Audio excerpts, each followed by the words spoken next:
कप्तान रोहित र सन्दीप सहित 5 क्रिकेटर ए ग्रेडमा।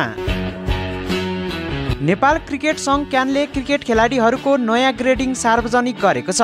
बुधबार क्यानले सार्वजनिक गरेको ग्रेडिङ अनुसार 5 खेलाडीहरू ग्रेड एमा परेका छन्।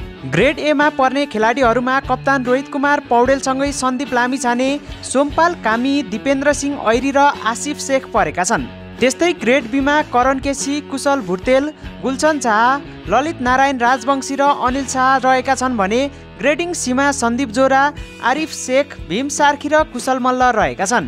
त्यस्तै ग्रेड डीमा पर्ने खेलाडीहरूमा सागर ढकाल, लोकेश बाम, साहब आलम, आकाश चन्द, विवेक यादव, सूर्य तामाङ, रिजन ढकाल, देव खनाल, बसिर अहमद, प्रतीश जीसी, अविनाश बोहरा, मयन यादव रहेका छन्। त्यस्तै इमर्जिङमा भने अर्जुन घरती, मन धामी, दिपेश कडेल, रूपेश सिंह, जुन कुमाल, कंसाकर, सन्तोष यादव रहेका छन्। त्यस्तै ग्रेड एमा पर्ने खेलाडीले 1 लाख रुपैयाँ तलब पाउनेछ भने ग्रेड बीमा पर्ने खेलाडीले 70,000 पाउनेछ।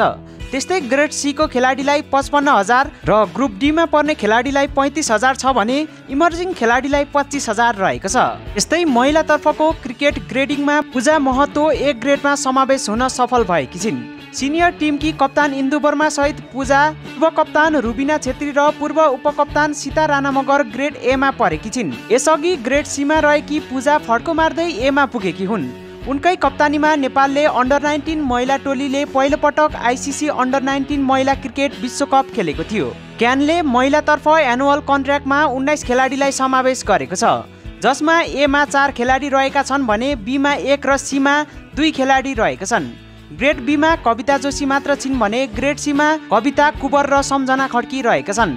यसअघि कविता कुबर ग्रेड बीमा थिइन् भने यसअघि ग्रेड डीमा रहेकी कविता जोशी भने ग्रेड बीमा पुगेकी छिन्। ग्रेड डीमा 12 खेलाडी रहेका छन् भने जसमा राष्ट्रिय टिमकी बिन्दु रावल, रोमा थापा र ईश्वरी विष्ट रहेकी छिन्।